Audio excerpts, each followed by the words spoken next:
शांति। आज का विषय है भक्ति से कभी भगवान राजी नहीं होता है। तुम बच्चे जानते हो, आधा कल्प भक्ति चलती है। मीठे बाबा कहते हैं भगवान कभी भक्ति से राजी नहीं होता है। यह बात हम कैसे दूसरों के सामने सिद्ध कर सकते हैं, क्योंकि जो भक्त आत्माएं हैं उनको सिद्ध करके बतलाना पड़ेगा, तभी तो वह इन बातों को मान सकती है।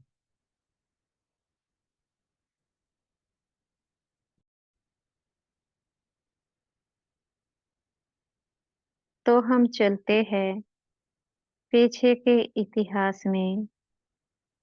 अगर पीछे का इतिहास देखते हैं, भारत देश कितना धनी था।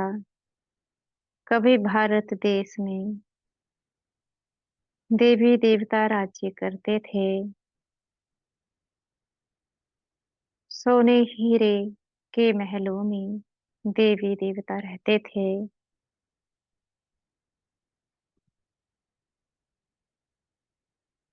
इस समय के भारत को देखो, आज कितना निर्धन है।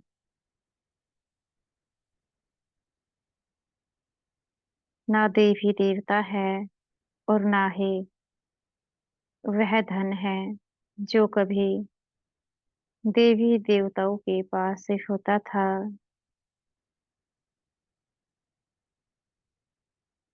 भारत देश में सबसे अधिक भक्ति होती है। सबसे ज्यादा भक्ति भारत देश में ही है। इतनी भक्ति होने के बाद भी जो हमारा देश है वह निर्धन क्यों है। अगर भक्ति से धन मिलता, भक्ति से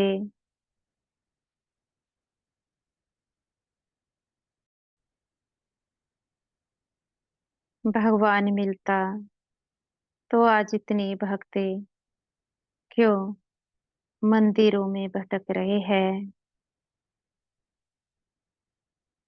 एक स्थान से संतुष्टि नहीं होती है, फिर क्या करते हैं, एक को छोड़कर दूसरे को मानने लगते हैं। जब दूसरे से भी संतुष्टि नहीं होती है, फिर तीसरे को मानने लगते हैं।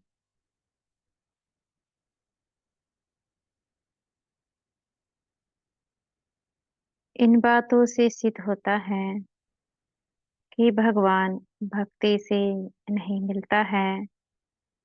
भारत जैसा देश जहाँ पर इतनी भक्ति होती है, उसके बाद भी निर्धन है।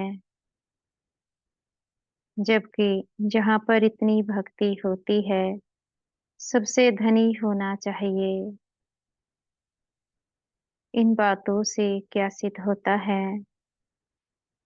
कि भगवान को पाने का रास्ता कोई और है।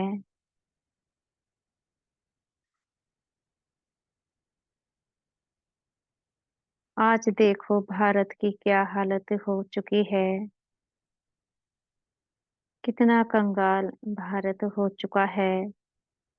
धन से भी कंगाल, विचारों से भी कंगाल। कितनी अपवित्रता भारत में आ चुकी है।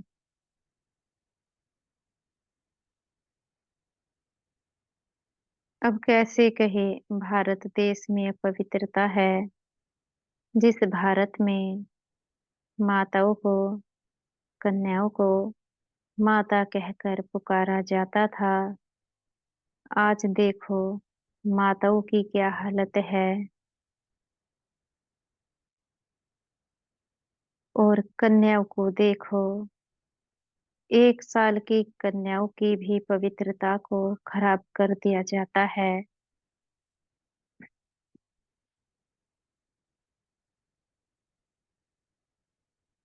जिस भारत में माता-पिता को भगवान का दर्जा दिया जाता था, आज उस भारत में देखो, माता-पिता के लिए घर में जगह नहीं होती है। बच्चों को भारी लगता है माता-पिता को अपने संग में रखना।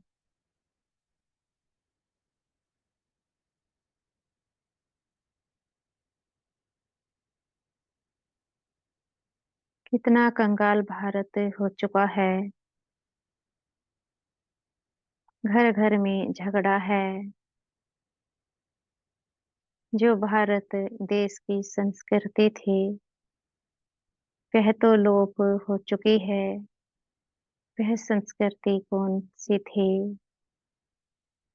भारत का अपना धर्म जिसको जिसको आदि सनातन देवी-देवता धर्म कहते थे।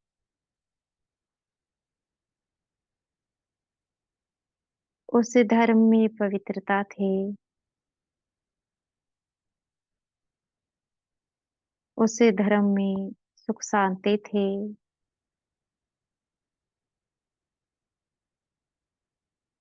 अब वह धर्म तो रहा नहीं। एक बार फिर से उस धर्म की स्थापना कराने के लिए परमपिता परमात्मा शिव परम धाम से इस हमारी दुनिया में आए हुए हैं। वह कुछ बच्चों की मदद से इस धर्म की स्थापना का कार्य करा रहे हैं। कैसे स्थापना की जाती है? विचारों का परिवर्तन करना है। जो पुराने संस्कार है, जिनमें पवित्रता है, दुख है, उन सब बातों का त्याग करें। परमपिता परमात्मा शिव को याद करना है। याद करने से योग बल जमा होता है और योग बल से नए धर्म की स्थापना का कार्य चल रहा है।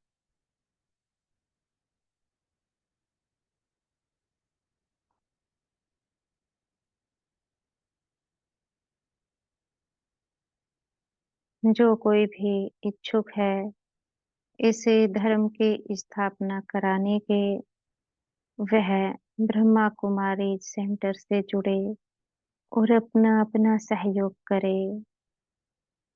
भारत देश सभी का है।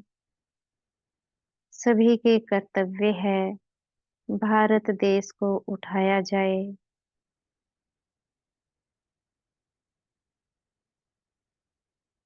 भक्ति अपनी जगह मायने रखती है, पर ये भक्ति करने से योग बल जमा नहीं होता है।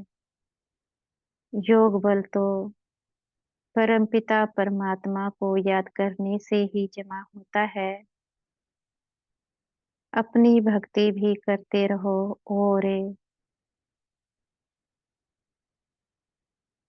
परमपिता परमात्मा शिव को भी याद करते रहो।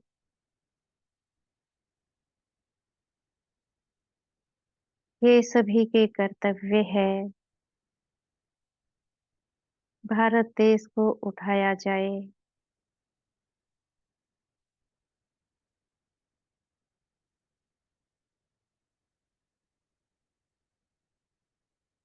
जितना जो सहयोग करेगा, उतनी प्राप्ति उसको हो जाती है। यह तो स्वयं को सोचना है, किसको क्या पाना है।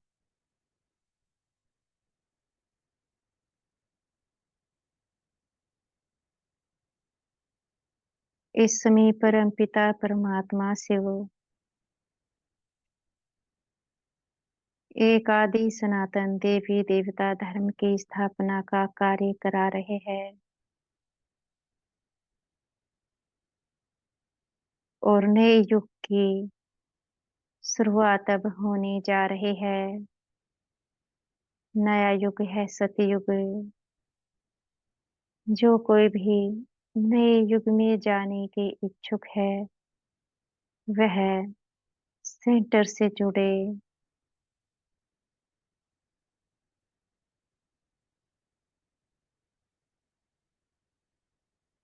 और अपना अपना सहयोग करे। जो नया युग है जिसको सतयुग कहा जाता है वहां पर दुख अशांति होते नहीं है, ना ही वहां पर पवित्रता है।